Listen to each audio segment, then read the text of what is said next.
Video शुरू करूं उससे पहले मैं आपको बताना चाहता हूं कि मैंने 4000 से अधिक वीडियोस और 200 से अधिक कोर्स क्रिएट किए हुए हैं जो डिफरेंट यूनिवर्सिटी के यूजी और पीजी सिलेबस के अकॉर्डिंग है। इसके अलावा हमने यूपीएससी इकोनॉमिक्स ऑप्शनल का कोर्स क्रिएट किया हुआ है, इंडियन इकोनॉमिक्स सर्विसेज के कोर्स हमारे पास हैं। इसके अलावा हमारे पास गेट का कोर्स हमारे पास है, यूजीसी नेट का सिलेबस हमने कवर किया हुआ है। तो ये सारे के सारे कोर्सेज आपके लिए अवेलेबल है हमारी ऐप विष्णु इकोनॉमिक्स स्कूल में। इसके अलावा प्लेलिस्ट में आपको काफी सारी वीडियो आपको मिल जाएंगी, आप हमारी प्लेलिस्ट के भी विजिट कर सकते हैं। और अगर आपको हमारी वीडियो अच्छी लगती है तो आप हमारी वीडियो को लाइक करना और चैनल को सब्सक्राइब करना ना भूलें। तो चलिए स्टार्ट करते हैं आज। हेलो बच्चों, तो बच्चों इस वीडियो में हम बात करेंगे मांग की कीमत लोच को मापने की विधियों की। तो कई सारी विधियां हैं जिसके द्वारा हम मांग की लोच को मापते हैं, जिसमें से कुछ विधियों के बारे में मैं आपको इस वीडियो में बताऊंगा। तो सबसे पहली विधि जो है ये हमारी है प्रतिशत विधि। प्रतिशत विधि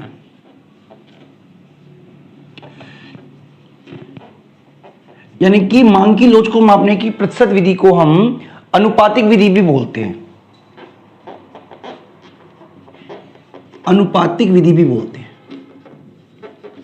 तो इस विधि में क्या किया जाता है, मांग की लोच ज्ञात करने के लिए एक फॉर्मूला यूज किया जाता है, उसे हम बोलते हैं मांग में प्रतिशत परिवर्तन। प्रतिशत परिवर्तन बटे कीमत में प्रतिशत परिवर्तन। यानी कि अगर हमें मांग की लोच पता करनी है तो मांग में प्रतिशत परिवर्तन को कीमत में प्रतिशत परिवर्तन से भाग कर देते हैं। तो बच्चों मांग में अगर प्रतिशत परिवर्तन निकालना हो तो इसका तरीका ये होता है मांग में परिवर्तन बटे प्रारंभिक मांग इंटू 100। इसी तरीके से अगर आपको कीमत में प्रतिशत परिवर्तन निकालना है तो कैसे निकालोगे, कीमत में परिवर्तन बटे प्रारंभिक कीमत इंटू में 100। तो बच्चों हम इसको ये भी लिख सकते हैं कि delta Q divided by Q divided by delta P upon में पी। 100 से 100 कट जाएगा। अगर हम इसके साइन चेंज करें तो डेल्टा क्यू बटे Q multiply P upon delta P. तो हम चाहे तो इसको ये भी लिख सकते हैं P upon Q into delta Q upon delta P. तो आप या तो ये वाला फॉर्मूला यूज कर लीजिए। अब बच्चे याद रखिएगा मांग की लोच में कई बार यहां पे आपको माइनस का साइन लिखा होता है इस तरीके से, ठीक है। सॉरी यहां पे इसको हटा देते हैं, या यहां पे लगा होगा माइनस का साइन। तो ये माइनस के साइन की जो वैल्यू है, मतलब क्या है इस माइनस का, इसका मतलब ये है ये माइनस डिनोट कर रहा है कि कीमत में और मांग में विपरीत संबंध है। जैसे कि -2 और -5 में ज्यादा क्या है, तो ज्यादा की जब हम इलास्टिसिटी की बात करेंगे तो -5 वैल्यू हमेशा ज्यादा कहलाएगी एज कंपेयर टू -2 के, क्योंकि यहां पे जो माइनस है वो कोफिशिएंट नहीं है, ठीक है। माइनस इंडिकेट कर रहा है नेगेटिव रिलेशन बिटवीन प्राइस और क्वांटिटी को। तो ये आप याद रखिएगा। हालांकि इसके ऊपर न्यूमेरिकल क्वेश्चन भी आ सकते हैं, वो हम आगे डिस्कस करेंगे। फिलहाल हम बात करते हैं सेकंड मेथड, जिसको कि हम कुल व्यय विधि बोलते हैं बच्चों। तो 12th क्लास यानी कि सीबीएसई में 11th क्लास में केवल यही प्रतिशत विधि है, बाकी के टॉपिक नहीं है। लेकिन अगर आप एडवांस तैयारी करना चाह रहे हैं तो इस सबको भी आप पढ़ना चाहिए आपको, जो बाकी के मेथड में आपको करा रहा हूं कुल व्यय विधि। तो बच्चों सबसे पहले तो मैं बता देता हूं कि कुल व्यय विधि का जो निर्माण किया था वो मार्शल ने किया था। और कुल व्यय विधि में इस बात को मेजर किया जाता है कि कीमत में जो चेंज हुआ है, यानी कि कीमत घटी है या बढ़ी है, उससे कुल व्यय पर क्या असर पड़ा है। तो एक बार मैं आपको कुल व्यय बता देता हूं, कुल व्यय क्या होता है। कुल व्यय कैसे निकालते हैं, कुल व्यय निकालने के लिए प्राइस को क्वांटिटी से मल्टीप्लाई कर देते हैं। ओके बच्चों, तो इसके अंदर हम एग्जैक्ट वैल्यू यानी कि सही गुणक तो नहीं निकाल पाते। जैसे इसमें तो हम क्या कर सकते हैं, एग्जैक्ट वैल्यू निकाल लेते हैं, लेकिन इसमें हम एग्जैक्ट वैल्यू नहीं निकाल पाते। लेकिन इससे हमें यह आइडिया हो जाता है कि इलास्टिसिटी मोर देन 1 है, इक्वल टू 1 है या लेस देन 1 है। जैसे फर्स्ट केस की बात करें जिसमें हम इलास्टिसिटी मान रहे हैं इक्वल टू 1, इकाई के समान लोचदार मांग। इस केस में क्या होता है बच्चों, जब इकाई के समान लोचदार मांग होती है तो इस केस में प्राइस के घटने से या बढ़ने से हमारा जो टोटल एक्सपेंडिचर है वो सेम रहता है, ठीक है। ये आप याद रखिएगा, टोटल एक्सपेंडिचर में कोई असर नहीं होता। तो मैं एक बार आपको करके दिखा देता हूं। जैसे मान लीजिए प्राइस है और क्वांटिटी है और टोटल एक्सपेंडिचर है। तो प्राइस मान लीजिए 10 पर, डिमांड भी 10 है, यानी कि टोटल खर्चा जो हमारा वो 100 है। प्राइस अगर 20 हो गया तो जो डिमांड है वो 5 हो गई, ठीक है, जिसकी वजह से यहां पे आप कितना खर्चा करोगे, 100 ही खर्चा करोगे। और अगर प्राइस जो है वो 5 हो जाती है तो आप कितना क्वांटिटी खरीद रहे हो, 20, जिसकी वजह से आपका जो टोटल एक्सपेंडिचर है वो 100 हो जाता है। तो इस तरीके की केस में जो इलास्टिसिटी है वो इक्वल टू 1 कहलाएगी by the total expenditure method. यानी कि क्या बता रहा है कि प्राइस के बढ़ने से आपका एक्सपेंडिचर सेम रहा और प्राइस के घटने से भी एक्सपेंडिचर जो है वो सेम रहा। तो अगर हम इसका वक्र बनाएं तो बच्चों इसको रेक्टेंगुलर हाइपरबोला बोलते हैं, ठीक है। इस तरीके का वक्र अगर बन रहा है, यानी कि ईडी जो है हर पॉइंट पर, जैसे यहां पे भी ए पर, बी पर, सी पर, तो सभी पर जो आपका टोटल एक्सपेंडिचर का एरिया है, ये मान लीजिए जैसे एरिया की बात कर रहे हैं, इस एरिया की, तो ये 100 के बराबर है, ठीक है। अगर हम इस बी पॉइंट के अंडर की एरिया की बात कर रहे हैं तो ये भी 100 के बराबर है, और इस सी पूरी एरिया की बात कर रहे हैं तो ये भी 100 के बराबर है। तो इस तरीके का मांग वक्र अगर बनता है तो इसको बोलते हैं हम बच्चों रेक्टेंगुलर हाइपरबोला। अब हिंदी में एग्जैक्ट क्या बोलते हैं वो आप एक बार जरूर देख लीजिएगा, ठीक है।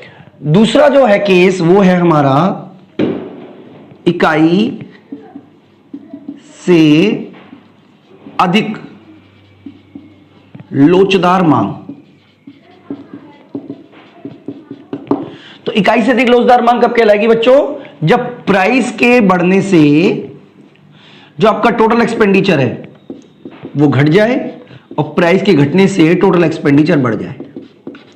यानी कि प्राइस अगर बढ़ती है और टोटल एक्सपेंडिचर घटता है और प्राइस घटती है टोटल एक्सपेंडिचर बढ़ता है, इसका मतलब जो कुल व्यय है वो विपरीत दिशा में जा रहा है कीमत से। तो इस स्थिति में जो मांग की लोच होगी वो इकाई से अधिक लोचदार कहलाएगी। जैसे कि मान लीजिए कीमत है, मात्रा और कुल व्यय, ओके बच्चों। तो मान लीजिए कीमत 10 रुपए पर आप 10 वस्तु खरीद रहे हो, टोटल खर्चा 100 कर रहे हो। जैसे गुड्स 20 रुपए की हुई, आपने 4 खरीदी और खर्चा आपका 80 हो गया, यानी कि कीमत बढ़ने पर आपका खर्चा जो है वो कम हो गया। और इसी तरीके से अगर कीमत 5 हो जाए तो आप 24 खरीद रहे हो, यानी कि आपका जो खर्चा है वो बढ़ गया। तो इस स्थिति में जो मांग की लोच है वो इकाई से अधिक लोचदार कहलाएगी। तीसरा केस हम ले रहे हैं बच्चों इकाई से कम लोचदार।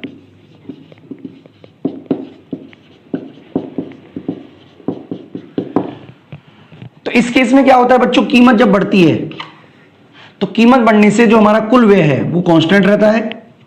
सॉरी, गलत बोल दिया मैंने।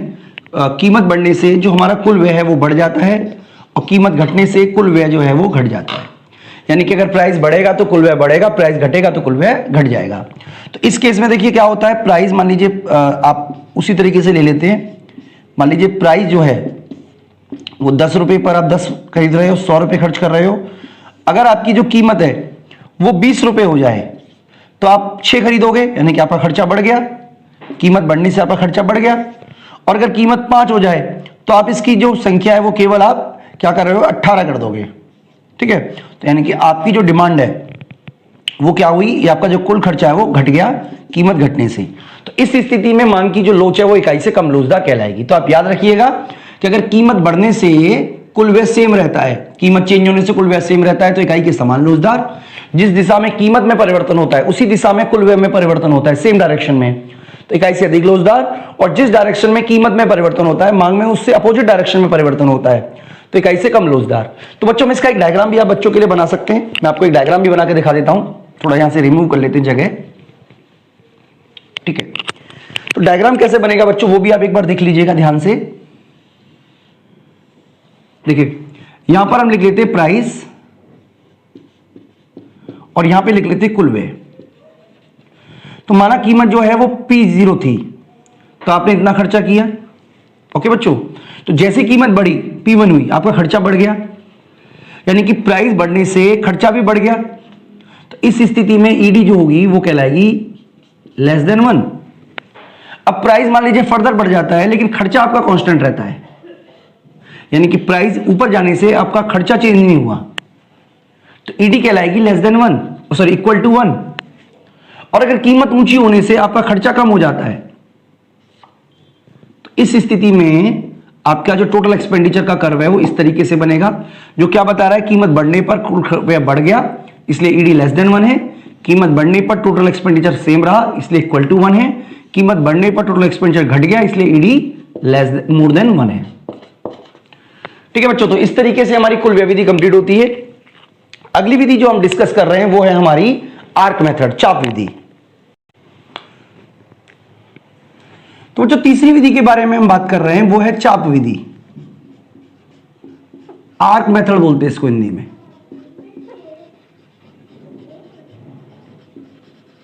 ठीक है, मैं आपको समझा देता हूं।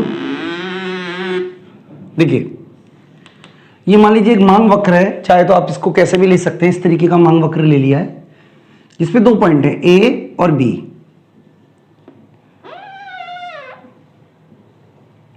ठीक है, तो मान लीजिए कीमत पहले 10 रुपए पर आप 100 गुड्स खरीदते थे और जैसी कीमत आपकी 15 हो गई, आपकी जो क्वांटिटी है वो 50 हो गई। ठीक है, हमने ये मान लिया, चलिए सिंपल मान लिया। चाप विधि के अंदर क्या होता है, आप 2 मांग वक्र, जैसे 2 पॉइंट हैं, इसके बिल्कुल मिड में, मिड कहां होगा, इस पॉइंट पर होगा, इस पॉइंट पर, यानी कि बिल्कुल मध्य में, जिसको पॉइंट हम सी बोल देते हैं, इस पॉइंट पर मांग की लोच पता की जाती है। यानी कि जब आपने प्रतिशत विधि की थी तो आपने एक पॉइंट से बी पॉइंट पे चलते थे, लेकिन इस विधि में क्या होता है, आप बिल्कुल मिड में आप इलास्टिसिटी पता करते हो, ये आप याद रखिएगा। यानी कि इस विधि के अंतर्गत चाप वो पॉइंट होता है जो दोनों के बीच में आता है। तो फॉर्मूला क्या लगता है, एक बार वो जरूर याद रखिएगा, मांग की आड़ी लोच का, ओह सॉरी, मांग की क्या बोल रहा हूं मैं, मांग की जो चाप विधि है उसका जो फॉर्मूला है उसके बारे में हम कर रहे हैं। तो कौन सा फॉर्मूला हम यूज करेंगे, इसका फॉर्मूला है Q1 minus Q0 upon P1 minus P0, ठीक है, into P0 P1 upon Q0 Q1। तो ये इसका फॉर्मूला है, आप फॉर्मूला जरूर याद रखिएगा। आप चाहें तो इसको डेल्टा क्यू भी बोल सकते हो, delta Q upon delta P into P upon Q. ये तो फॉर्मूला आपको याद ही होगा, बस इसमें दोनों ही प्राइसेस और दोनों ही क्वांटिटी को ले लेते हैं, ये बेसिक अंतर है। तो किस तरीके से सवाल को कैलकुलेट करेंगे, अगर मान लीजिए कैलकुलेशन करने को आ जाए तो डेल्टा क्यू यानी कि ये बीच का डिफरेंस जो कि 50 है, डेल्टा पी जो कि इसके बीच का डिफरेंस जो कि 5 है, इंटू पी, दोनों ही प्राइसेस को ले लेंगे, दोनों ही तरीके के प्राइस आ जाएंगे, 25 और 15 दोनों को जोड़ दोगे तो ये आ जाएगा हमारा 25, और क्वांटिटी में दोनों ही क्वांटिटी को जोड़ दोगे तो ये आ जाएगा, तो डिवाइड जब आप करोगे तो ये 3 बचेगा और इसको करोगे तो ये 5/3 आ जाएगा। आपका सिंपल आंसर ये वाला होगा। ठीक है बच्चों, इसके अलावा एक और विधि है जिसके बारे में हम बात करेंगे, वो है रेखा गणितीय विधि। मैं यहां लिख देता हूं, रेखा गणितीय विधि, इसको बिंदु विधि भी बोलते हैं बच्चों। ठीक है, ये हमारी चौथी विधि हो गई, बिंदु विधि। इसके अंतर्गत क्या करते हैं बच्चों, ये भी मार्शल के द्वारा बनाई गई। इसके अंतर्गत हम क्या करते हैं, तो 2 तरीके से, एक तो सरल रेखीय मांग वक्र और एक है अरेखीय मांग वक्र। तो मान लीजिए ये मांग वक्र है, मान लीजिए ये मांग वक्र है।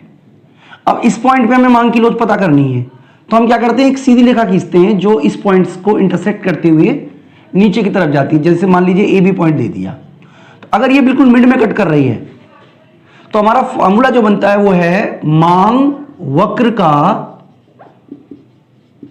निचला हिस्सा, यानी कि जो मांग वक्र का निचला हिस्सा है, जैसे मान लीजिए ये हम इसको LM बोल देते हैं, तो AM निचला हिस्सा है, और इसको डिवाइड कर देंगे, यहां मैं लिख देता हूं AM, और इसको डिवाइड कर देंगे मांग वक्र के ऊपरी हिस्से से जो कि AL है। तो अगर डिवाइड करने पर आंसर पॉइंट 1 में आता है तो ईडी, जैसे इस केस में दोनों बिल्कुल बराबर बराबर है, तो इसलिए ईडी जो होगी वो इक्वल टू 1 होगी। अलग मोर देन 1 भी हो सकती है, लेस देन 1 भी हो सकती है, कुछ भी हो सकती है। एक और तरीका है जिसमें मान लीजिए एक सिंपल लाइन हमने खींच लिया, जैसे सिंपल लाइन खींच लिया और इसके ऊपर हमने अलग अलग पॉइंट रख लिए। मान लीजिए बिल्कुल मिड में है, ए बोल देते हैं या इसको सी बोल देते हैं, ए बी सी डी और ई। तो हम इन अलग अलग पॉइंट पर हमें मांग की लोच पता करनी है। देखिए अगर हम ए पॉइंट पे बात करें तो फॉर्मूला वही है, मांग वक्र का निचला हिस्सा बटे मांग वक्र का ऊपरी हिस्सा। चलिए हम मान लेते हैं कि माना सुविधा के लिए ए ई जो है लाइन, ये ए ई वो 4 सेंटीमीटर की है।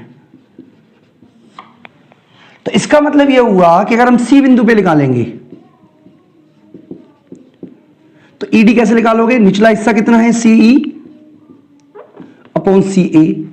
तो टेक्निकल भाषा में जो सीई होगा वो सी ए के बराबर होगा क्योंकि बिल्कुल मिड में है। तो जब आप डिवाइड करोगे इसको तो आंसर जो होगा वो 1 आएगा, यानी कि इस केस में जो ईडी होगी वो इक्वल टू 1 होगी।